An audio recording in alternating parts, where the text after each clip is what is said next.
Thank you. Thank you everybody for coming at this very unsociable hour. We'll be doing something more fun at with this weather outside. And thank you for Dr. Huang and the Trinity Center for Asian Studies to have me today. And for those of you who have attended the previous talk of today, this will be a slightly different topic from a more social science perspective. So I will be talking about mostly fatherhood culture and fathers' behaviors, as well as their impact in the family life in today's Chinese context. And the sort of subtitle for that talk is a global story, and I'll explain during the talk why this is a global story. But before I dig into the relatively boring academic facts, I would like to start the talk with a short video.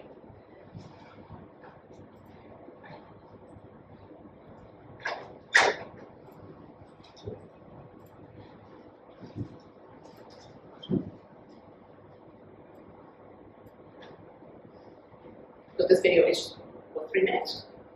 好的，还有大家好，我要跟这里啊，各位好，来，好吧，3、2、1。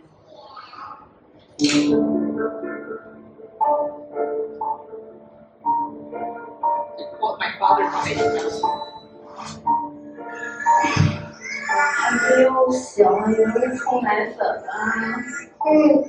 你去喂吧，我明天还要上班呢。还是我来吧。那哪儿呢？都差了。哎呀，我不去了，老公还说还在家呢。今年带孩子，带什么孩子？快带！孩子把媳妇带不完吗？你媳妇怎么带孩子不行吗？我也不是一刚开始就会呀。你让我带也没有用啊，我一抱住哭，孩子不要我。你太孩子哪能会带孩子呀？我可怜死，就给你带了半天，孩子就给孩子磕破了，真是什么都指望不上你。我又没有奶，我怎么带娃？你没奶，我妈也没奶啊，月嫂也没奶，怎么就带不了孩子？你怎么就带不了孩子了？行吧，你也别那么大怨气了。我跟你说，带老公跟带孩子是一样的，你得连哄带骗的多夸着点儿，不要说他，要不然他怎么可能帮你带啊？还有，你老公还在送孩子上学呢，真是个好爸爸。我去接我女儿呀，就没在学校门口看到几个男的，都是妈妈，男主外女主内。你这个当儿媳妇啊，我比我儿子下班还晚啊，等着我儿子带孩子呀。但是爸爸怎么还没回来呢？宝贝儿，别生气了，妈妈陪你过生日好不好呀？妈妈一会儿叫爸爸给你买小车车，好不好呀？他一个男的在外边，这么说这个不能理解，那还不是跟你家呀？你体谅体谅啊。你上班太累了。怎么回？老公，家里没酱油了，下去买一下呗。等会儿吃饭去。我里煮着东西呢，走开，你下去买一下呗。妈妈，你没有怀孕？我在开会呢，找你妈妈去啊。别玩游戏了，听见没有？一天天回来就往下翻，一点声都没有。妈妈，学校要开家长会了。哎呀，这孩子学校又开家长会，我不能老请假呀。你就开一次吧啊！学校没锁啦。乖，别捣乱，找你妈去。要闹肚子了。哎，孩子他妈，快点动一下。我不怎么用钱。别闹了，你妈呢？快叫你妈来。妈妈，我睡不着。妈妈在哪呀？爸爸妈妈在哪？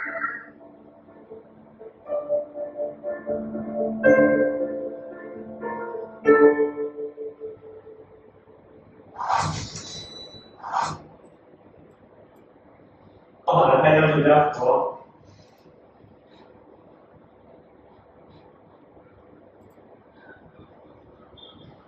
So, first, before I get into it, any comments on this video from the audience? It's very depressing. Yeah, any comments? What do you think about this video?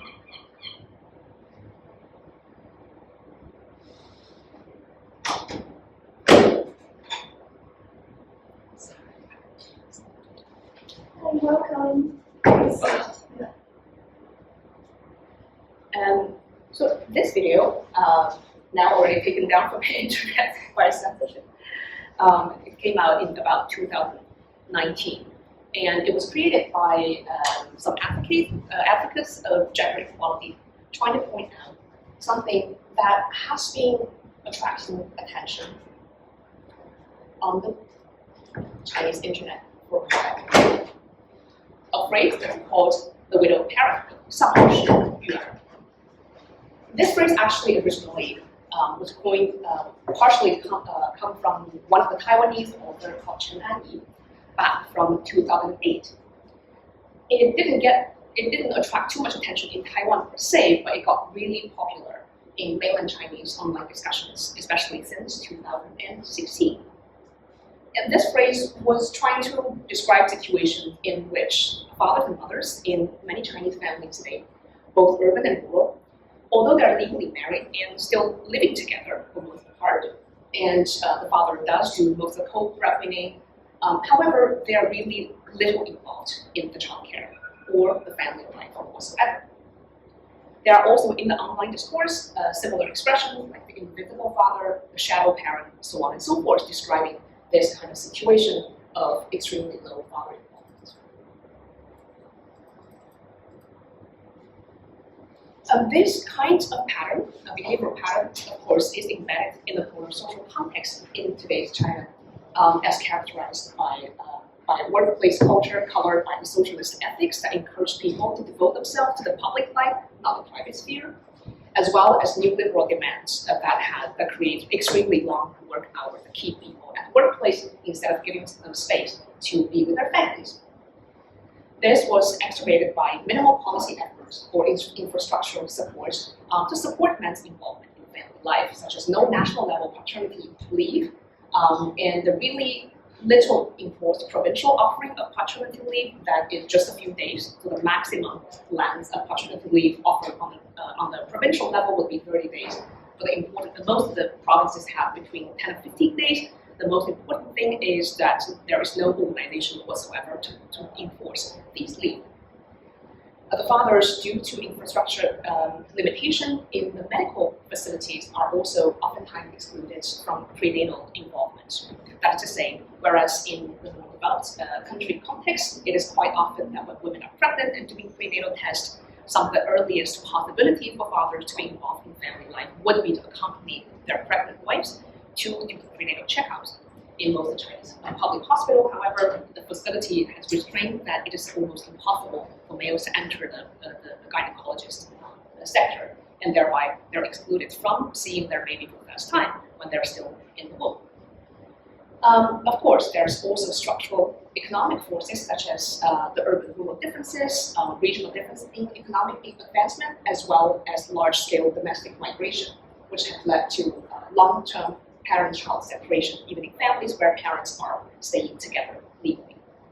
According to one of the UNICEF reports coming out from 2020, based on the latest Chinese census data, more than 1/4 of Chinese children under 18 years of age are living away from their fathers. So it might be that they're living away from both their parents, they're left behind and living with grandparents or other relatives in the rural context or small town.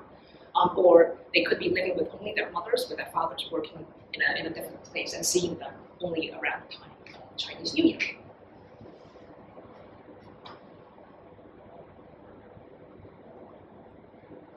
As a result, possibly of a lot of these structural constraints, we can see that these kind of widow parenthood, the father's really low involvement in the children's life, especially in early years, is indeed reflected in even official statistics. So it's not some paranoia of women, really.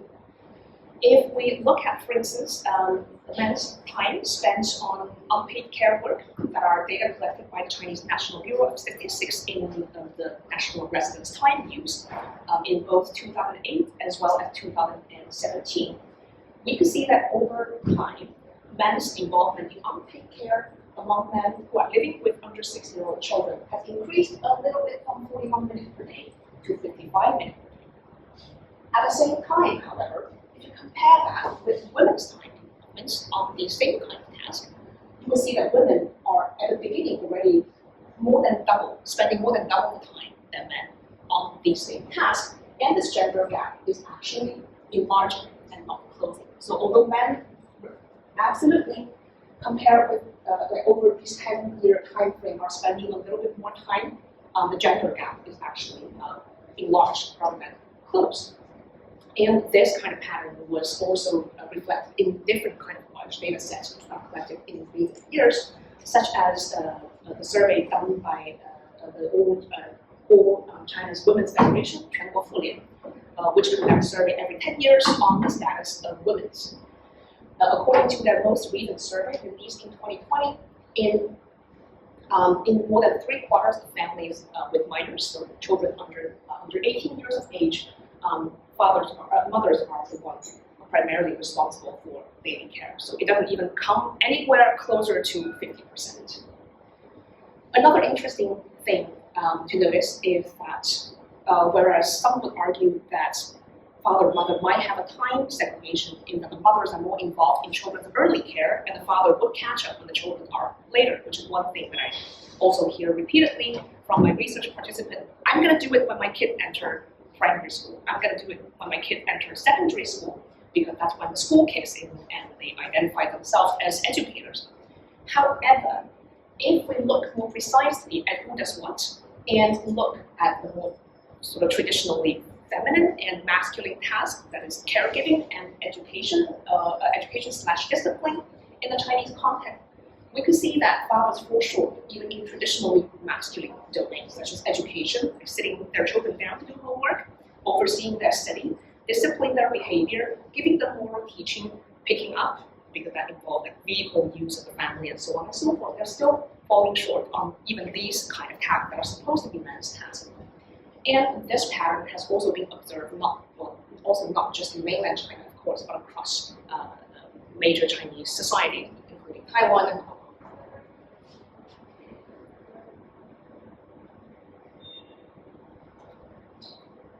And even more interestingly, if we look again into what exactly are done by which parents in these families, comparing fathers and mothers' investment on different types of child-rearing related tasks, we could see a pattern that the fathers are having it easier, even when they're physically spending time on doing such a thing. That is to say, even when the fathers are involved in some child-rearing related tasks, they tend to participate in activities that induce pleasant, supportive parent-child interactions, rather than repetitive, time-consuming, or temporarily rigid tasks.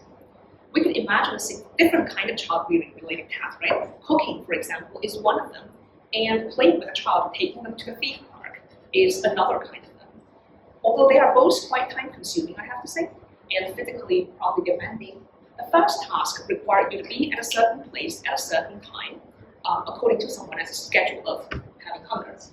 And you have to do it day after day after day after day. You can't really ask the child, can you fast for 3 days? I'm going to have to do something else. I have a big project coming up. Whereas taking the children to the theme park or any educational tours, although it's not nice to say to delay such thing, but it's possible. You're not going to cost the child's life. So when we're looking at who does what and who are in charge of these like really repetitive, time-consuming, boring kind of tasks, it is still the mother that does these kind of tasks, whereas fathers are doing certain decision-making tasks, but that are happening probably like 3 times in your life, deciding what school you go to, and so on and so forth. In Shanghai, for example, according to a study on both urban and rural Shanghai fathers and mothers, the fathers are more involved than mothers, so they're taking more responsibility in children's career and educational plans. So which high school they go to, what career they choose. They are similar in the mothers in their frequency in interacting with school or providing sick care to the sick child. However, the mothers are still predominantly taking care of the children's daily care. And a similar pattern has been found also in studies conducted in Taiwan as well. So the fathers are more involved in teaching the children their family history, cultural heritage. They're similar in taking the children to educational enrichment activities, so like museum visits, zoo visits, these sort of things. However, managing children's everyday academic needs and engagement, which is probably something that every parent hates, like sit your kid down, make sure that they do the homework, in the right kind of quality, that's still the mother's task. So the fathers, even when they are spending time on child rearing, they're having a relatively easy task that are happier, that are less boring, and more rewarding emotionally. This kind of trend, low father involvement, of course, is not at all unique to the Chinese context. We see that around the world as well, even in countries like Nordic countries. There is still some sort of gap. It's not necessarily egalitarian. Although there are, in recent decades, global trends in social science research, in child development, family research, and so on and so forth, that emphasize increasing inclusion of men and boys in such research, as well as increasing attention to non-Western countries. However, we know, comparing data from different countries, that across the world, in different countries, this father-mother gap in their investment in caregiving is still quite large, it still remains. And the progress is really, really slow. According to the State of the World Fathers report, which comes out every 2 years and survey a bunch of countries around the world on men's involvement in childcare, they found that in the unpaid care gap in even the middle and high income countries has been increasing only by 7 minutes. So it had been like the gap has been shortened by only 7 minutes over 15 years. So that's what has been achieved over a long time, like that's 7 minutes. And according to their latest reports that came out in 2023, the gender gap in physical and emotional care of children remained 1.5 hours per day. That is, women are spending 1.5 hours more time every day on doing physical and emotional care of their children. And if you count like every day and how many days in a week, how many days in a month, that's a pretty shocking number that you get. So, to some extent, the lack or the low level of father involvement in Chinese society seems to fit the global pattern, the global pandemic even, as I would call it, the shortage of father involvement or the gender gap in caregiving to the children. However, looking at the Chinese context compared to other contexts, there are also some differences. Whereas the idea of no father involvement or even no father involvement had been discussed quite extensively in the US context or UK context since ages ago, I think already back in the middle of the 20th century, with terms such as deadbeat dad or absentee fathers. The widowed parenthood in the Chinese context is a little bit different in a sense that in the US and UK context, for instance, when we're talking about father absent from their children's life, it's usually because in the very early days they have died in war, or they have been separated from the child's mother, or they have actively run away from the child's mother once they hear about the pregnancy. So these are the ones that really have ditched everything in connection with their children and just given up on that role. Or they're like, just super abusive and so on and so forth. Whereas in the Chinese context, it's not the case. As said, most of these fathers who are not involved were widowed parents, who left their spouse to be widowed parent. They are the ones that are still living with their children. They are legally there. They're oftentimes also financially there as well. So they do put in the money in the child rearing. So they're not refusing that legal responsibility. But they're just not doing the hands-on kind of work.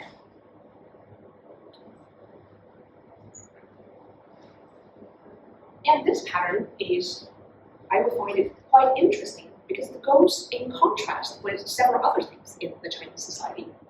One thing is the cultural salience of fatherhood, which of course is not unique to the Chinese context, but for the Chinese context, the role of the father is particularly central for both the private life of men themselves as well as for the general function of the social structure.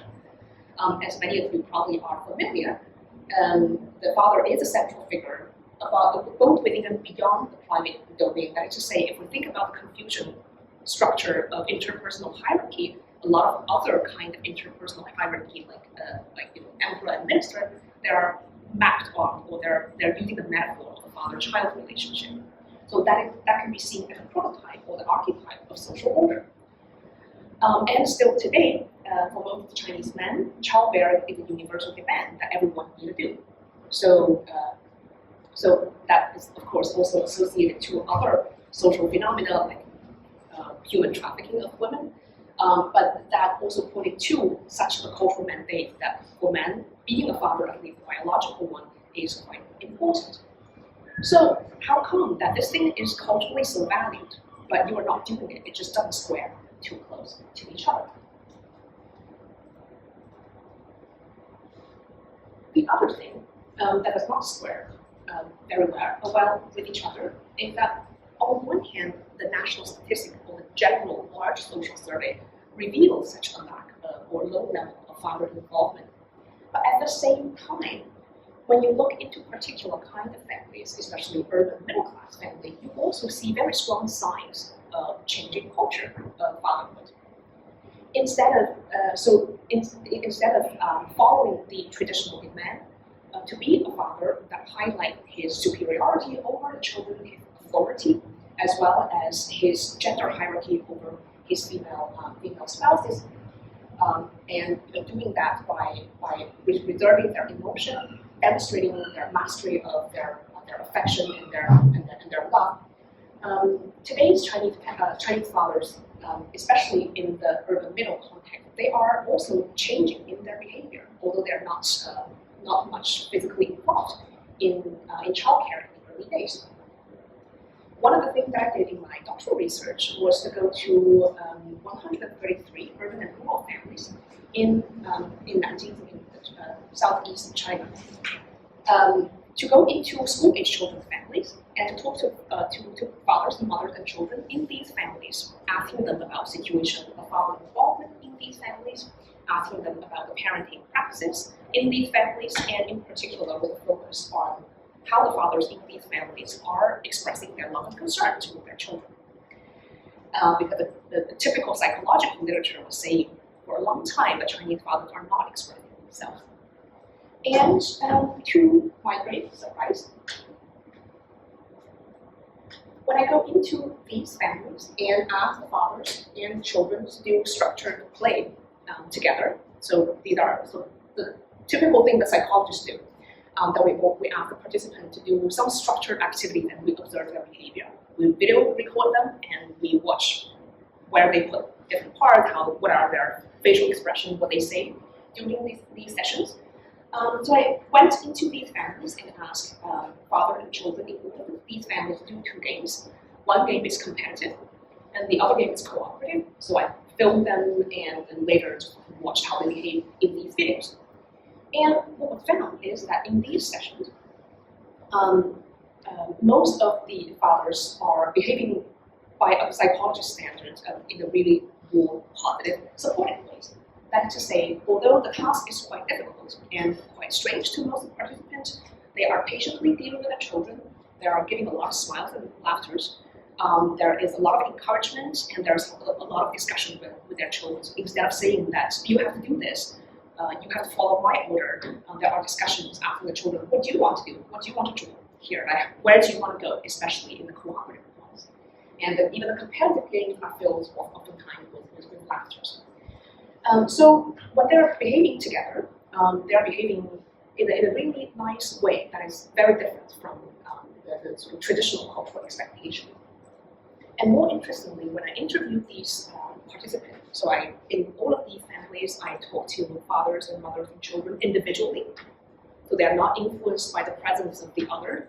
They're not forced to say something nice or not nice. But when I talked to them about how is the father treating the child in this family, how do you think your dad is showing love and concern if he ever does that?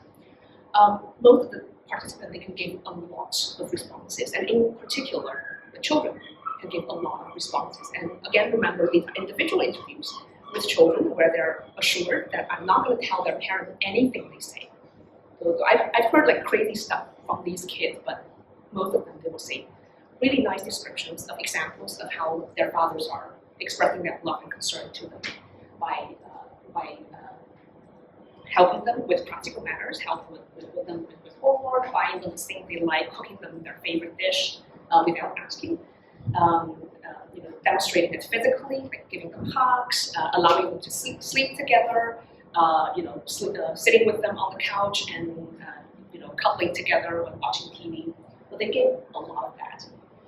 Although their fathers are still not saying "I love you," they don't really say that, but they're demonstrating a lot of actions in these families. And children are giving even more example than the father themselves. So it's not a matter of over-positive or overconfident self-worth.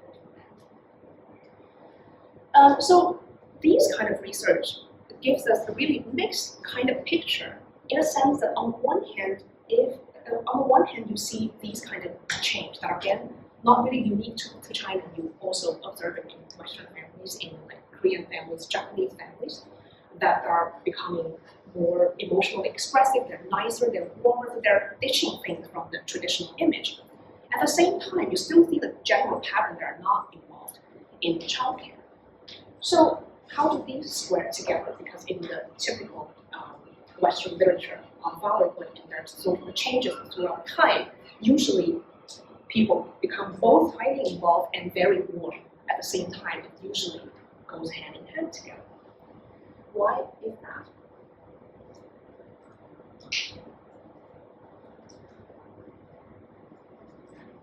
Part of that, when we look into, so in some of my other research, I looked a little bit into how the fatherhood culture has changed in the European or US context, as well as in the Chinese context. What are some of the forces behind that, and how is that demonstrated? One of the things that are documented quite widely in terms of fatherhood movement in Europe and in the United States pointed out that this new nurturing father's image in the Western context are driven by several social forces, and that includes feminist movement as well as mass labor participation of women that takes women out of the family and in part force men to get involved in what they have to do. It has to do with sexual liberation and rising divorce rate, single motherhood, single fatherhood, as well as the corresponding solutions that are a mixture of sort of gender cultural change, as well as part of the sort of labor rights movement. So in these countries, the changes in fathers' culture and behaviors are driven largely by leave policies, like paternity leave, as well as cultural campaigns that are aiming at gender equality. So in these contexts, father involvement is largely, I'm not saying entirely and 100%, but largely shaped or framed as a gender indicator. Where men are doing this to demonstrate or to practice a more egalitarian gender roles.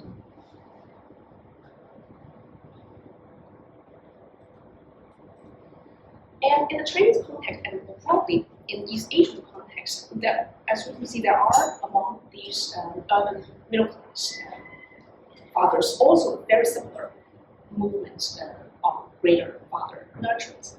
However, they seem to be driven by different kinds of motives, including national crisis in the early 20th century, political ideology towards greater gender equality in some way, cultural import from the West in the Reform and Open era, more recent introduction of new liberal ideas, as well as international influences, and fertility decline. That is, today's Chinese fathers appear to be more motivated to participate, especially in a more affectionate way in their children's life, largely driven by motivation a few motivations from a national level to prevent fertility decline, and on an individual level, largely because they want to invest socially, emotionally into their children's development of a healthy personality. So they want to, in a new liberal framework, add on to whatever their children's social emotional capital later, so that they don't mentally break down later, they can function better as a competitive citizen in a new liberal context. And in this kind of sort of context, the father involvement is largely framed as an indicator of intergenerational relations, and fathers are doing it to demonstrate new parenthood cultures. So we need new kind of parenthood to raise new generations of new citizens that will be competent and well-fitted in the global context of this new liberal context. And the father involvement is oftentimes framed as something that's for child, but it's very, very little framed as for gender equality. So these are the sort of larger social historical background. And just for the sake of time, I haven't gone into the detail, but if you are interested, I can later sort of elaborate more on sort of what are some of the evidence of that. So, these different societies have different social and historical backgrounds for fatherhood cultures that have led to some of the slightly inconsistent patterns in today's Chinese fatherhood culture and practice. And these are, of course, fun facts to know that different societies have different backgrounds and different kind of behaviors. But why do we care about that, apart from knowing it as some fun facts?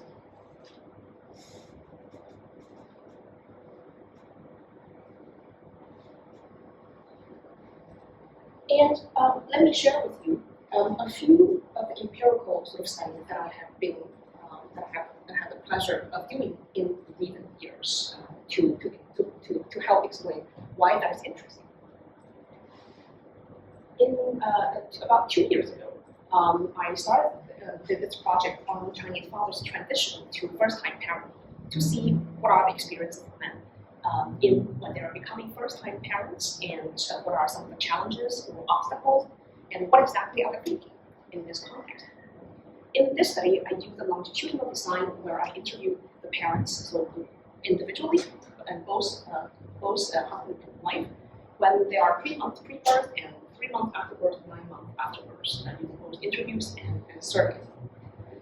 And in that study, I looked into, we started with about 133 couples pre-birth in rural and urban Shanghai, and half of them followed up. So they participated in more than one round of interviews post-birth as well. And so for interview, we interviewed them. So we recruited these participants from prenatal classes in large public hospitals in Shanghai. So that's to say, the sample is from one of the most developed cities in China with a reputation for being gender egalitarian, and these are the middle class of the city, and these are the fathers that are going to prenatal classes. So they are the good guys. And we were quite confident, and we were thinking, probably we're going to get a lot of really egalitarian guys who are heavily participating already prenatally. And indeed, a lot of these research participants, when we asked them how do you feel, right, welcoming your child, how do you prepare, and what do you think about it, what do you need from others, from your workplace, from your family, and from society, they do aspire to become active parents. And a lot of them, for instance, they complain about the really, really short paternity leave days. So in Shanghai, it was 10 days. It's still 10 days, I think. And they're complaining that this is not nearly enough to do anything. 10 days, they really want more. They want more leave. They want more time with their family. And they're complaining that their job is taking too much of a role in their life. And some of them even said that it should last for a few years, like even a year and a half would be a good time.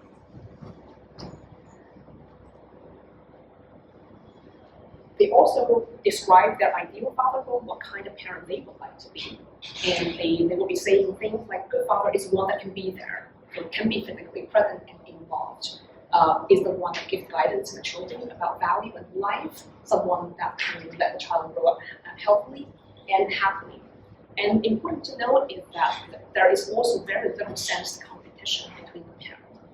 One of the things in the US-based literature that has been discussed quite a lot in recent years is that one of the obstacles for men to be involved in their children's life is because their wives don't let them. So the mother does not trust that the father is capable enough, or she sees that as her domain, that she doesn't want to lose a grip on it. However, when we're sort of asking these couples about that, so both the father and mother said it's very important. We would like the father to be involved. The fathers themselves want to be involved. So they say, until we get into the really concrete bit. So we asked them the questions such as, well, in your specific case, how did you decide to become a father, or become a parent? How did you plan this? Or did you plan this? Or did you just have it coming naturally, or was it an accident? And how are you preparing for it now that the kid is really about at the doorstep? The father and mother's responses are really, really interesting. So regardless of what their actual situation is, the mothers oftentimes frame the childbearing and childrearing as something that I carefully thought through. So I thought a lot about it. I wondered back and forth, pros and cons, and they describe it as a deliberately planned out process, whereas the father is more like, well, my wife wanted it, so there the kid is. Well, he didn't do anything in the whole process, of course, or maybe he really didn't. And in the preparation bit as well, when we're asking them, now the kid is arriving in 3 months, what do you do? Initially, we thought quite confidently that these are the really good guys that come to prenatal classes. We would imagine them to have put up the kids' room or they have read up something on the phone. And interestingly, even within the same couple, we see a lot of discrepancies. And what often happens is that the mother is the one to actively seek for formal or informal sources of information, whereas the father is heavily reliant on others, especially on their spouse, to acquire resources and information. In one of the extreme cases of a couple, again, that we interviewed separately, individually, the mother's like, well, I just finished reading the encyclopedia on child rearing twice back to back. I've joined like numerous mothers groups. I'm wondering what to do next. And the father, when asked the same kind of questions, what kind of information have you heard about? Have you read on? And he's like, what information? Well, they will say things like, there isn't really much to learn, is it? Or, I'll do what the country tells me to do. If the country tells me to take 10 days off, I'll take 10 days off, and things like that. Whereas the mothers are much more carefully saying that, oh, I've done like work handover with my colleague, I've talked to my boss, I've tried to like pre-finish some work, so they have done the thorough that sort of preparation for that. Whereas the father, we're really curious what will happen like, in their work really afterwards. And they have also, the mother have even checked locations of nursing room, whether they can breastfeed. So they have done a lot of these information collection work, where the fathers are really little prepared, even if they express that they want to be actively involved. What then happens afterwards? So that was what they said before birth. Maybe they become better, right? They had an awakening at the delivery room that I should do something. And indeed, when we're comparing what they're doing before and after in different areas of domestic work, so housework, child related work, care for the spouse, comparing before and after, the father are doing more childcare work after because the child is already there and they're more or less more involved than before. However, what is interesting there is that when we link what is happening, what the fathers are doing in these families, and how that relates to the mother's perception of it, as well as their marital satisfaction, with the expectation based on literature that the more fathers do, the more active they are, they would make the marriage happier, and they would make the mothers more satisfied. Instead, what we observed, and we have tested a few times because we couldn't believe the result at the beginning, the more the fathers do post-birth, the less satisfied the mothers are with their marriage. And we were just really confused about this result and thought there must be a mistake in something. And so we went back to their interviews as well to see if we can find any explanation for this really unexpected result. And what was found is that after the childbirth, when the fathers are trying to be involved, and partially because they're not prepared at all, they have not read on anything. When they're actually doing stuff, there is more often leading more to conflict than to satisfaction. But they're oftentimes doing things wrong, and they did not discuss with their wife. So the teamwork is quite terrible there. That leads eventually that the mothers are even more annoyed when the fathers are doing it. And eventually some mothers would give up and say, oh, I'll just kick him out of the whole game, and I'd rather do it myself instead of training two persons at the same time. So that is a very interesting and unexpected result. In a different project that I've been involved to, and one of the larger projects on parenting and child development in urban China, We also asked Chinese fathers and mothers about how they see their roles in child development. And in that study, we asked 65 pairs of fathers and mothers who are having 10-year-old children, so this time they're not newbies, and they have been in the role for a while. And they come from a larger longitudinal project, and again they're interviewed separately to avoid them influencing each other.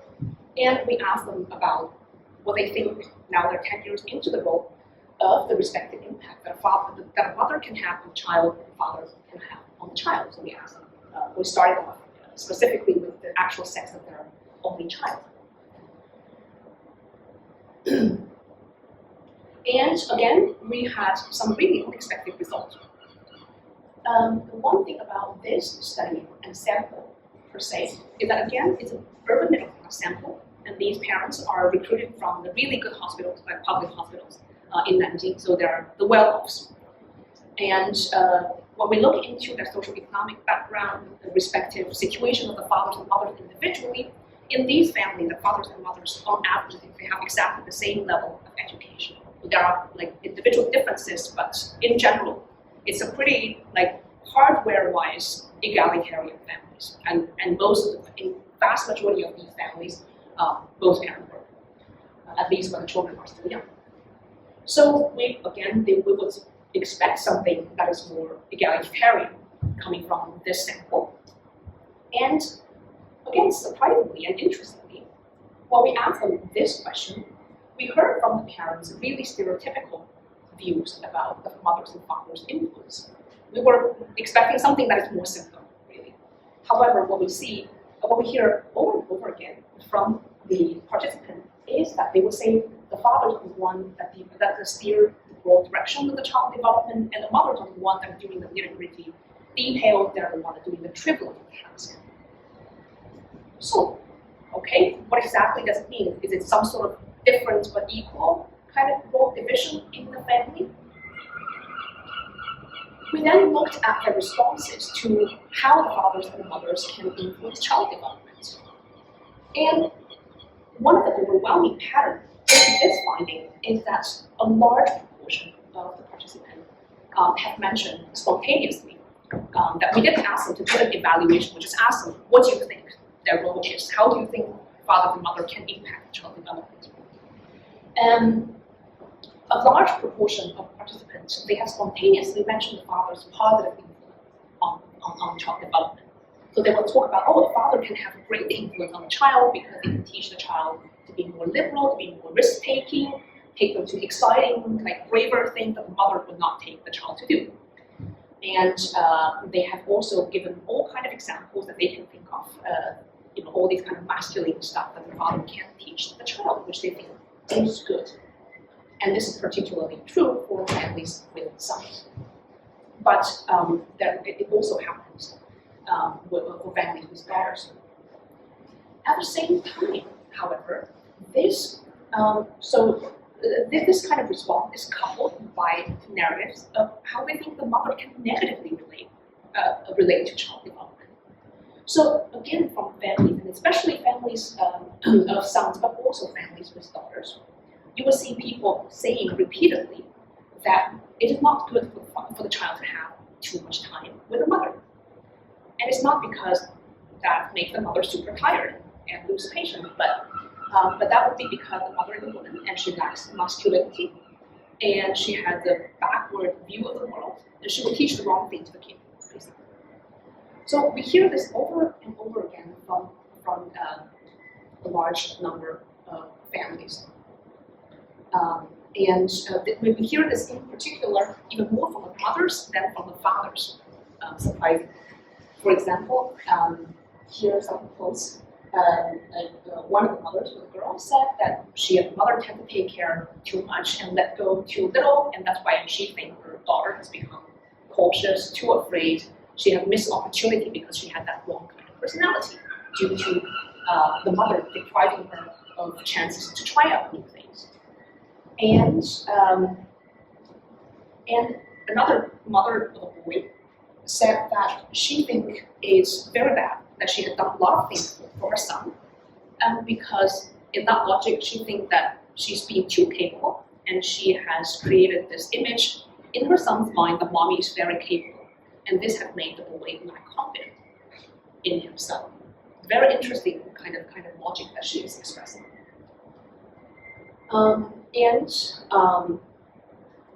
When we look also into other part of that interview, we also see that this is not corresponding with their lived experience. So there will be many mothers who would say the father has a great influence on the child. It's very positive. We want them to be more involved. And when asked more concretely about their own family life, they will say everything bad about their husband. So they will say, he's a terrible person. He doesn't have a vision at all. He doesn't know anything. Yet the father has a positive influence, and my kid is bad because he spent time with me. And we find it very interesting that a lot of these views do not seem to be stemming from their lived experience. It's not because they have, having a really smart husband that they look up to them and say weird things. So it's really, really interesting how this has played out. A similar demand for more father involvement in Chinese families that are expressed by fathers and mothers, saying fathers are important and have positive influence on the child, with the fathers themselves saying that we want to be more involved in the child's life, is not really sort of squaring with the lived experiences of these families, and nor does it translate to actual greater involvement in the child's life. So if you think you have having such a great influence, just do it, right? Do your kids some benefit. There's no action in that, which is really, really interesting. And in a sense, this emphasis on father involvement in the Chinese families nowadays seems to be not empowering the mothers, as it is a case, or as it believed to be the case, in following a lot of the Western literature, but it seems to be belittling the mothers more than and sort of making them self-doubt and self-blame more than anything else. And by the way, this kind of interview narrative is also not because we happen to have picked the most crazy persons to interview. When we're actually looking at a larger data set that are not collected by my research team or the project that I have been on, but by other researchers doing larger social surveys in both rural and urban China, we find that when we sort of compare the result from these larger surveys, one of the consistent findings, and that is very different from what the urban parents we just described believe the fathers are doing great. The child outcomes are much better when they're with mothers than with fathers. And this has been found in different kind of samples in China, including leftover children. So if they're left over at home with fathers, they're doing much worse than when they're left over with mothers. So that is interesting. So they're having worse health. The different studies have found that when children are left over only with fathers, they're having worse health than similarly left over children but with mothers. They're having worse school performance, they have worse social emotional well-being, and so on and so forth. So on a whole different kinds of indicators of child development. And this is also found in other kind of sample, in urban sample, in divorced family as well. So when the children are living with sort of single fathers, they are doing much worse than when they are with single mothers, which is also doesn't fit the general stereotype of single mothers being the not competent parent.